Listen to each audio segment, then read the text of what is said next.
going, y'all? It's your boy VeLL back with another Mobile Legends build video, and we're going to be going over my Layla build. I haven't done one of these, like an official unstoppable build, in a while, so I really wanted to do one for you all so you all can really understand why I use the build that I use and my thought process in using them. I do want to put a disclaimer and say this is from my perspective. Of course, there's other people who have builds, there's other people's perspectives, but this is just mine. So if you want to hear my perspective and my thoughts on it and why it works for me, then yeah, this video is definitely for you. Don't forget to drop a thumbs up on the video, subscribe to this channel if you're new, and let's get right into the build. So starting off, the first item that I go with in this build is called Swift Boots. Now, Swift Boot gives us 15% attack speed and gives us 40%, or well, gives us 40 movement speed. Now, the reason that we want to start off using Swift Boots is because Layla is a hero that doesn't have many escapes at all. She doesn't have escapes at all, period. So that's the one thing that people think that other marksmen are better for. That's the one argument, is that Layla has absolutely no escape, so what's the benefit in using her? So Layla has insane range. Like, her range can literally, she can outrange a turret, a little one of those towers that you have to take down. She can outrange one. So that's really the value that you get out of Layla. She's literally a walking turret. Like, she's worse than that. Like, that's how good she is.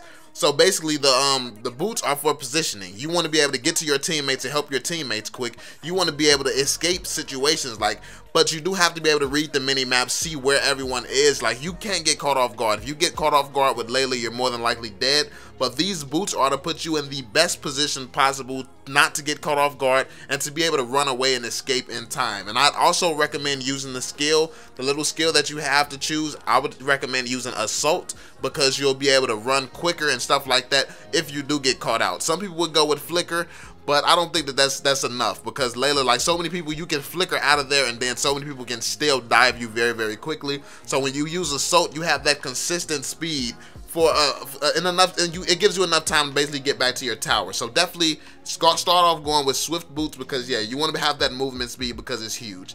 Now, this is a strange one. The next thing we use is Endless Battle. Endless Battle gives us 50 physical attack, 25 magic power, 350 health, 400 mana, 5% movement speed, and 15% lifesteal. Now, the reason for this item is that we want a little bit of that lifesteal. The lifesteal is very important, and I do want to add that I'm not going to go into the passives and stuff. You can go and read the passives and see what the passive does on your own.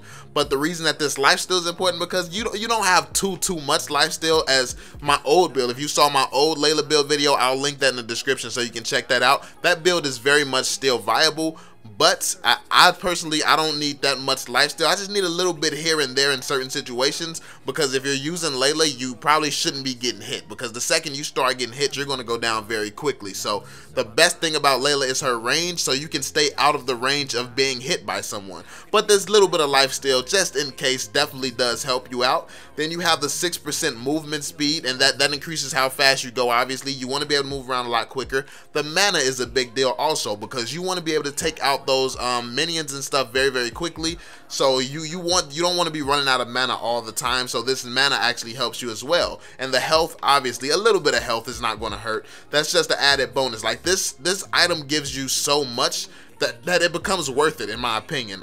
Then it has the magic power. You get 25 magic power. Now, her abilities, her blasts and stuff, it's not going to do too much to it, but it does a little bit of something.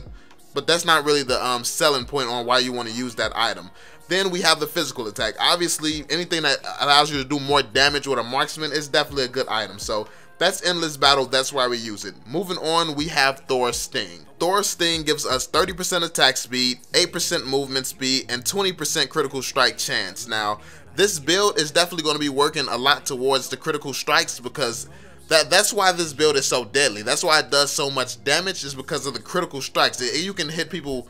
It does an insane amount of damage, and you do it very, very fast. But also this attack speed. Notice how much attack speed you get. You get 30% attack speed. That's a big deal. And then even more movement speed to kind of help you escape. So this build helps you become very, very fast. It helps you hit critical strikes, and then you attack very fast. So that's what Thor's Sting gives us. Let's move on to the next one here. We're going to go with Scarlet Phantom. Now, Scarlet Phantom gives us 30 physical attack, 40% attack speed. So the last item just gave us 30% attack speed, and this item gives us 40% attack speed. So yeah, we have a good amount of attack speed here, and then we have 10% critical strike chance. So yeah, as I was telling you, it gives us even more critical strike chance and gives us even more attack speed, and then of course the more damage is definitely a bonus.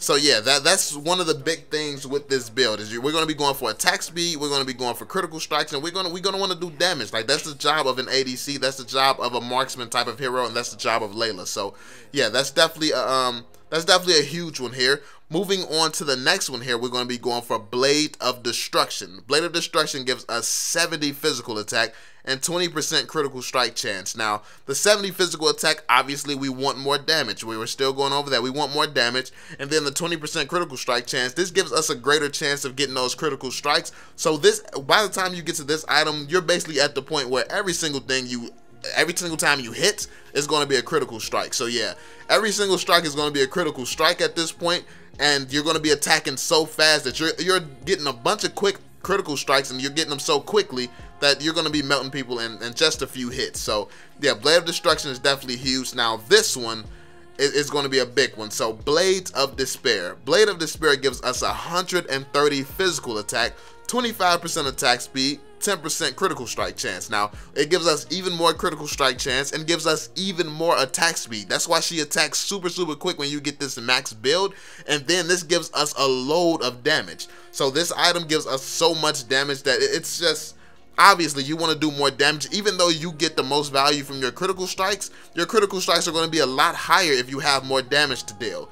Now, that's pretty much it for what I use on the build, but I do want to give you all a situational suggestion. So let's get into that. If you're going up against a tank and you're going up against people with a lot of armor, I'd recommend definitely late game. When it gets to late game, if you can't do enough damage and you still are struggling taking down people with a lot of armor, a lot of tanky builds and stuff like that, what you want to do is you want to remove the swift boots, and instead of wearing swift boots towards the end of the game, what you really want to use at that point is Wind Chaser. Now that's very situational. Now if you're not destroying people quickly or quick enough, that's the only time you want to switch from your boots and you want to put this on, because you won't have your mobility.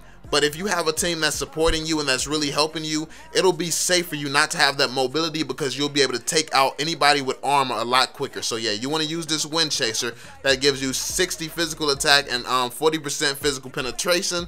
Yeah, that's going to be huge for you. But this is pretty much my Layla build. This is what I've updated it to. This is what I use. This is why I use it. And this is my thought process behind using it. That this is the way that I use it. So let me know what you all think of it in the comment section down below. If you use something different, I would love to hear what you use. So make sure you write that in the comment section as well. And that's pretty much it, y'all. Make sure you drop a thumbs up if you enjoyed the video. Subscribe to this channel if you're new. And tell me what other builds you all want me to do in the comment section down below. I'll catch you all on the next one, man.